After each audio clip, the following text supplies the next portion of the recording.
Richard Morgan is a senior Irishman who won his 4th world championship in indoor rowing at age 93. No way! Alida Kingswood from Woodstock, Ontario, Canada, shattered the lightweight world record in indoor rowing in February 2023 at 91 years old. What? How? They must have freak genetics or some special diet or training, right? Not really. In fact, you can do what they do. Watch till the end to find out how you can significantly increase your mobility and heart health well into your older years. You will be inspired to know that Richard is a former baker and battery manufacturer with really bad knees. He did not engage in regular exercise until he turned 70, and he still mostly trains in a shed in his backyard. Alida started indoor rowing only a few years before her first competition. She tried out a rowing machine for the first time during a visit with her son and enjoyed it so much that when she returned home, she purchased one for herself. Now, Richard does row about around 40 minutes per day, but 70% of these rowing workouts are light, exerting minimal effort, and another 20% are at a challenging but tolerable pace. Notice that doing light to moderate exercise of any kind, not necessarily rowing, is something you can also do. Alida, on the other hand, rows 6 times a week, but she just gets on an indoor rowing machine and does not follow any formal training structure. Basically, she just picked an exercise she enjoys and does it frequently. Again, something you can also do. Both Richard and Alida do go to the gym frequently, but they are not lifting heavy weights and spending hours in the gym. You do not necessarily need to go to the gym to strengthen your muscles. As far as diet is concerned, Richard consumes about 1 gram of protein per pound of body weight daily. This higher protein diet was indeed confirmed in a 2016 study to aid muscle maintenance and prevent chronic diseases. But Alida, though, regularly eats a breakfast consisting of chocolate, cheese, and coffee. Not exactly the healthiest. And for the rest of the day, she eats whatever she likes. Wait, what?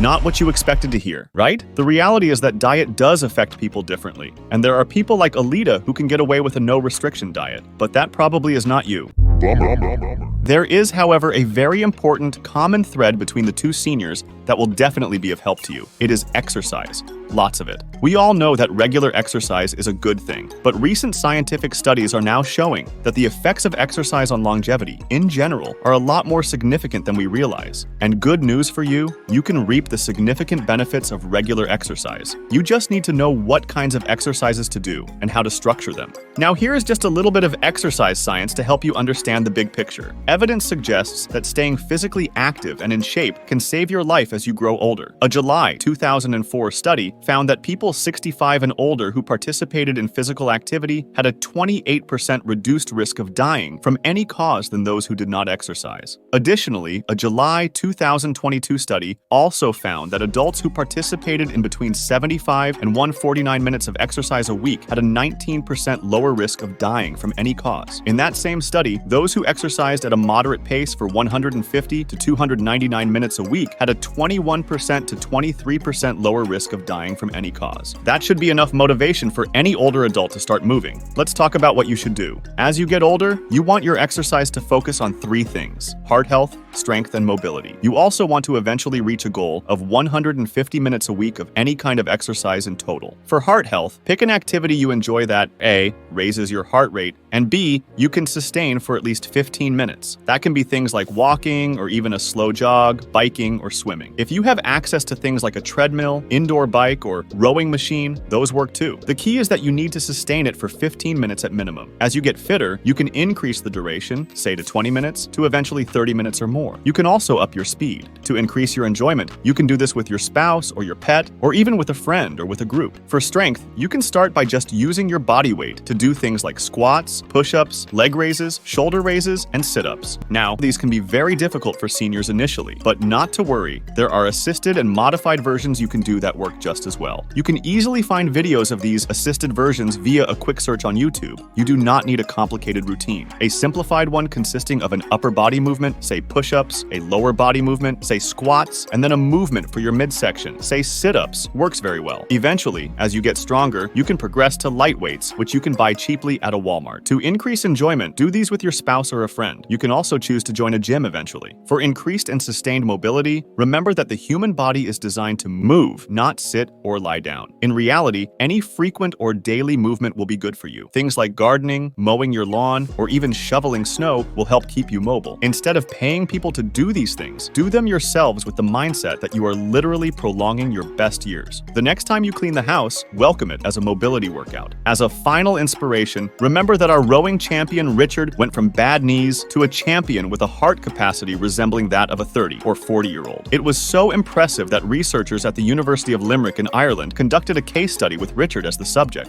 Who knows, maybe that could be you too.